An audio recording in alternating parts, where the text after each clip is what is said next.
ए बच मेरे गदा प्रहार से। मार्कंडे पर प्रहार करने का तुम्हारा साहस कैसे? मैं आ रही हूँ।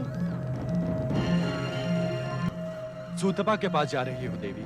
हाँ स्वामी, एक माँ की वेदना एक माँ ही जान सकती है। स्त्री के जीवन में सबसे महत्वपूर्ण होता है मातृत्व। यदि उसका मातृत्व संकट में पड़ जाए तो स्त्री का जीवन दुख के सागर में डूब जाता है। इसीलिए जगत के प्राणी तुम्हें जगदम्बा कहते हैं। स्वामी, बातों में कहीं मार्कंडेय के प्राण संकट में न पड़ जाएं। मुझे जाने की आज्ञा दें। नहीं देवी, वहां जाने से कोई कार्य सिद्ध नहीं होगा। वहां न जाना ही उचित होगा। एक माँ की वेदना असहनीय होती है स्वामी। मुझे स्वयं जाकर उसे आश्वस्त करना ही होगा।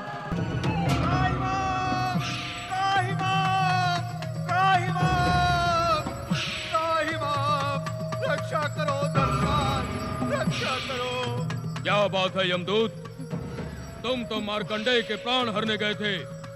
उस चमत्कारी मायावी मार्कंडे के नाम से ही मुझे भय लगने लगा है स्वामी। बकवास ना करो और अपनी बात स्पष्ट कहो। स्वामी, जो ही हमारे सहयोगी मित्र ने उस मायावी मार्कंडे पर यमपाश फेंका तो उसके सामने के शिवलिंग से भयानक ज्वालाएं निकली। यमपाश ने पलटकर हम पर ही प्रहार किया। मेरा मित्र यमदूत अभी भी वहां अचेत पड़ा है। मुझे विश्वास नहीं होता कि तुम सत्य कह रहे हो।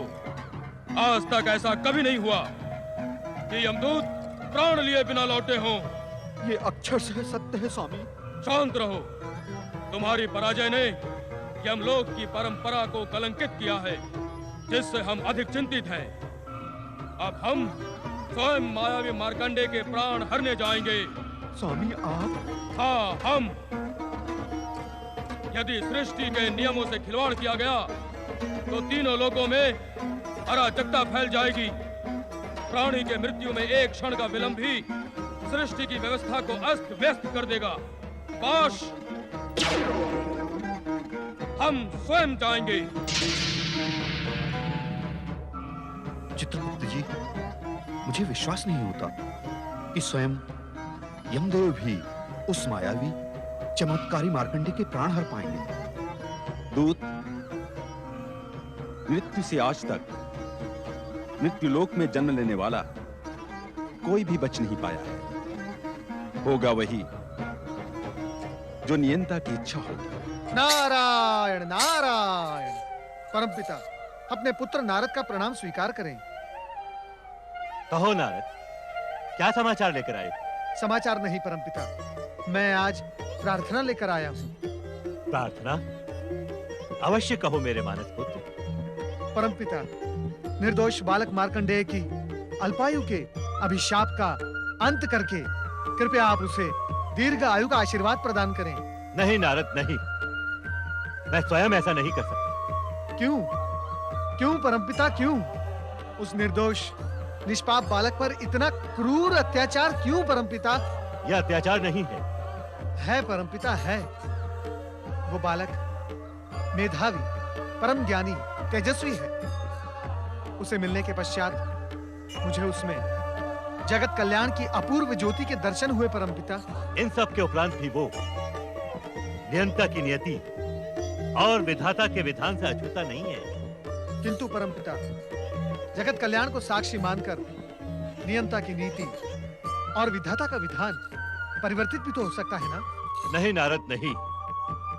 नियंता स्वयं यदि अपने नियमों में परिवर्तन करने लगे तो इस सृष्टि में अनर्थ हो जाएगा। किंतु परमपिता, जगत कल्याण भी तो। नारद, जगत कल्याण से भी महत्वपूर्ण है नियति और विधान, क्योंकि विधान के संकट में पड़ने से यह जगत ही संकट में पड़ जाएगा। किंतु परमपिता। नारद, तुम परम ज्ञानी हो, तुम्हारे लिए कोई भी रहस्य नहीं है। मार्कंडेय के अल्पायु उसके पूर्व जन्म के कर्मों एवं उसके पिता विकंडू की उसे जन्म देने की अनिच्छा का परिणाम है। इसलिए उसके माता पिता को पुत्र वियोग अवश्यंभावी है। क्या बालक मार्कंडेय की जीवन रक्षा का कोई भी मार्ग शेष नहीं है परमपिता? हम ऐसा भी नहीं कहते नारद। भगवान शिव की सृष्टि में सब कुछ उनकी इच्छा पर ही निर्भर है। सृष्टि का हर मार्ग शिव इच्छा से ही संचालित होता है। नहीं परमपिता नहीं, स्वयं भगवान भोलेनाथ ने मार्कंडेय की जीवन रक्षा का मार्ग अवरुद्ध किया है। ये तुम क्या कह रहे हो नारद? तुमसे उनकी लीला समझने में अवश्य कोई भूल हुई है। नहीं परमपिता नहीं, भूल का तो कोई प्रश्न ही नहीं उठता। स्वयं भगवान भोलेनाथ ने बालक मार्कंडेय की चर्चा करने पर मुझे यह आदेश देकर कहा था कि बालक मार्कंडेय की नियति निर्धारित हो गई है, अब उस पर व्यर्थ चर्चा करने का क्या प्रयोजन है?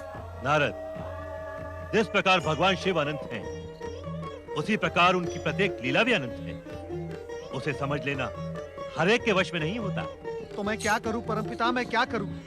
मैं किसी भी मूल्य पर बालक मार्कंडेय की प्राण रक्षा करना अपना कर्तव्य समझता हूं, आवश्यक समझता हूं।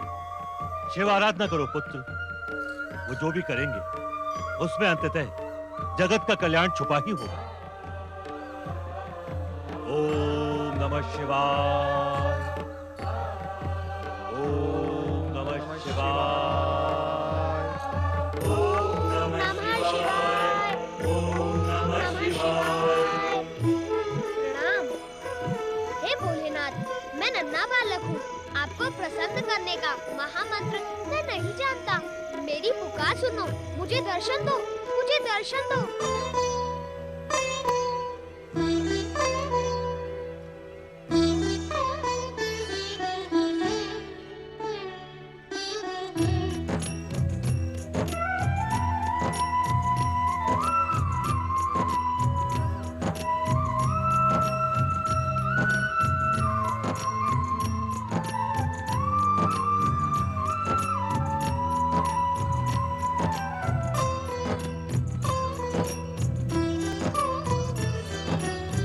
जीवन क्या है, मृत्यु क्या है, मुझको नहीं जान।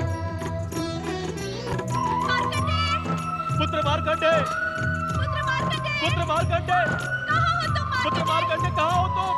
हे भोलेनाथ, दया करे भोलेनाथ।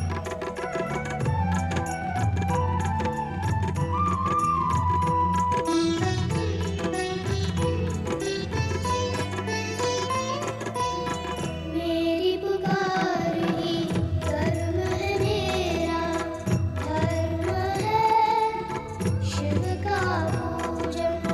कर्म धर्म का मर्म ही शिव है, कर्म धर्म का मर्म ही शिव है।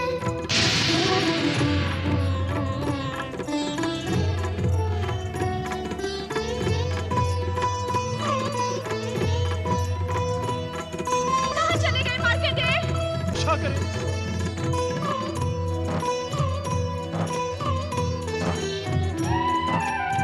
मृत्यु का भय उसे सताए, प्यारा लगता जिसको जीवन, जो करता शिव चिंतन। हर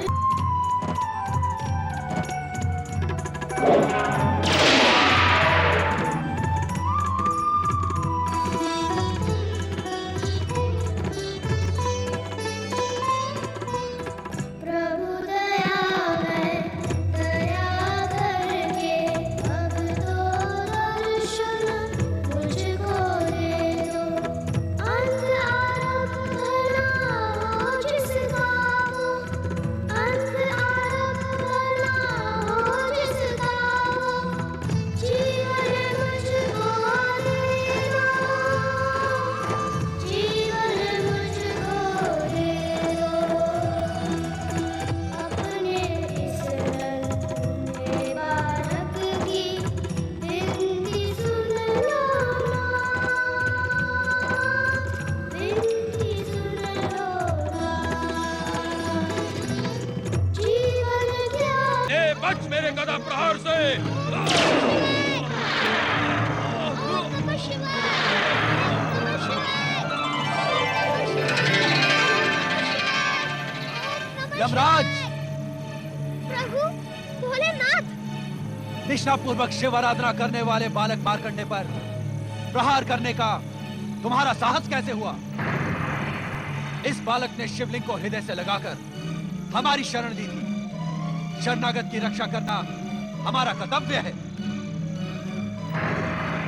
क्या तुम इस सत्य को नहीं जानते कि तुम मात्र काल हो, किंतु हम महाकाल हैं, महाकाल हैं, महाकाल हैं।